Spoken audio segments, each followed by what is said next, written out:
പുതിയ തീരുമാനങ്ങൾ, പുതിയ സംരംഭങ്ങൾ, ഇതൊക്കെ തുടങ്ങുന്നതിന് മുന്നേ നമ്മൾ ഇതൊക്കെ ഒന്ന് സ്വപ്നം കാണേണ്ടതായിട്ടുണ്ട്. പുതിയ നേതാക്കന്മാരെയും പുതിയ പുസ്തകങ്ങളും പുതിയ സാഹിത്യവും എല്ലാ നവനീതമായ ആശയങ്ങളും അറിഞ്ഞിരിക്കേണ്ടതായിട്ടുണ്ട്. നമ്മൾ ഇതുവരെ കണ്ടിട്ടുള്ള എല്ലാ നേതാക്കന്മാരും അവരുടെ ആശയങ്ങൾ ആദ്യം സ്വപ്നത്തിലാണ് കണ്ടത്. ഈ മാറിയ ലോകത്തിൽ വലിയ കാര്യങ്ങൾ നേടിയെടുക്കണമെങ്കിൽ നാം കഴിഞ്ഞ കാലത്തെ മഹാന്മാരായ വഴികാട്ടികളുടെ സ്പിരിറ്റ് ഉൾക്കൊള്ളണം. ഇത് എങ്ങനെയാണെന്ന് നെപ്പോളിയൻ ഹില്ലിന്റെ തിങ്ക് ആൻഡ് ഗ്രോ റിച്ച് എന്ന പുസ്തകം നമുക്ക് പറഞ്ഞു തരുന്നു. അത് നമുക്ക് നോക്കാം. Hi all, welcome to A V vlogs.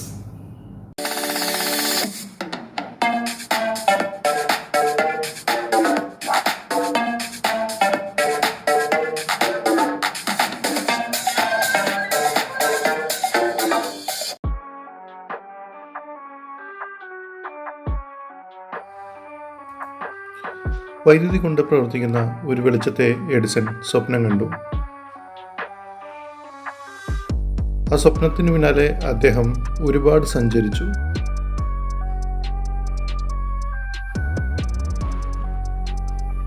അദ്ദേഹം അതിൽ പരാജയപ്പെട്ടുകൊണ്ടേയിരുന്നു.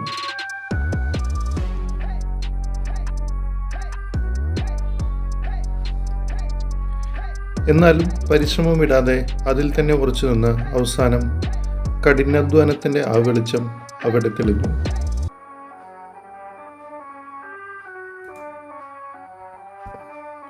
മനുഷ്യൻ പറക്കുന്നത് സ്വപ്നം കണ്ട രണ്ട് സഹോദരന്മാരുണ്ടായിരുന്നു.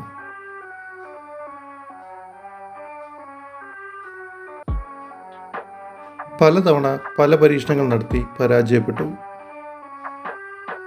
പരാജയപ്പെടലുകളിൽ നിന്ന് പാഠങ്ങൾ ഉൾക്കൊണ്ട് അവർ പിന്നെയും പരീക്ഷണങ്ങൾ ആവർത്തിച്ചു.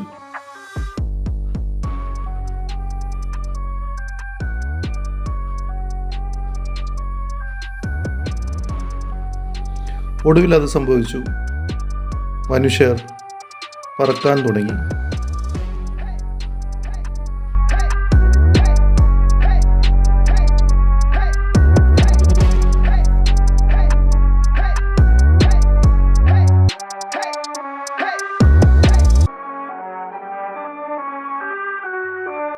ഈഥറിന്റെ അദൃശ്യമായ ശക്തികൾക്ക് പിന്നാലെ ഒരു ശാസ്ത്രജ്ഞൻ സഞ്ചരിച്ചു.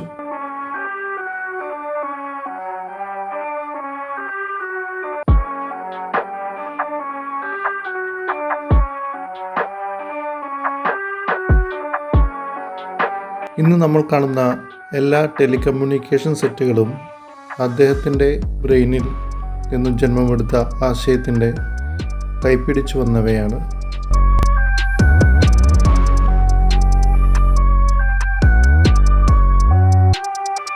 ലോകം അന്ന് അദ്ദേഹത്തെ മാനസിക രോഗിയെന്ന് പറഞ്ഞ് മനോരോഗ ആശുപത്രിയിൽ കൊണ്ടുപോയി.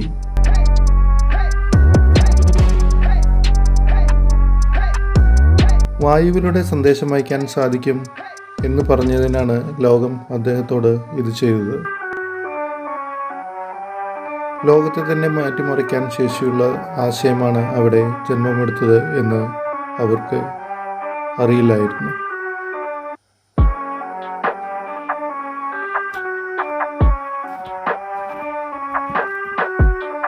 ലോകത്തെ തന്നെ മാറ്റിമറിക്കാൻ കഴിവുള്ള എല്ലാ കാര്യങ്ങൾക്ക് പിന്നിലും കഷ്ടപ്പാടിൻ്റെ ഒരു കഥയുണ്ടാകും.